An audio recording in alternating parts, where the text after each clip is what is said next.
À l'Athénée royal Leonardo da Vinci à Anderlecht, c'est l'heure des présentations dans cette classe réservée aux primo-arrivants. Je m'appelle Madar.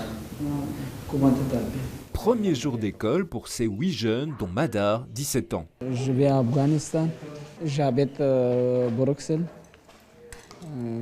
Je parle un petit peu parle français. Madar est arrivé d'Afghanistan il y a 2 mois. Les autres enfants de sa classe sont originaires de Syrie, du Portugal, de Roumanie ou de Pologne. Il y a des élèves qui viennent justement d'arriver et donc qui ne connaissent rien du tout en français. Et les premiers jours de l'école servent à une initiation, pouvoir se présenter, dire son prénom, son nom de famille, quel âge on a. Ces classes visent autant l'accueil que l'intégration, la scolarisation dans l'enseignement ordinaire de ces élèves primo-arrivants ou assimilés.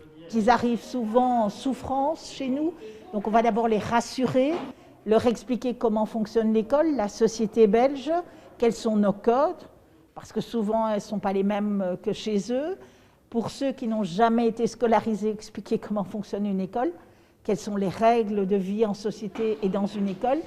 Et après ça, pendant cette période-là, on apprend le français. Et cet apprentissage lors de cette rentrée n'est pas facilité par le port du masque qui reste obligatoire dans le secondaire à Bruxelles. On s'adapte en parlant plus fort, en s'approchant un petit peu plus des élèves, mais tout en maintenant quand même une distance suffisante pour les normes de sécurité.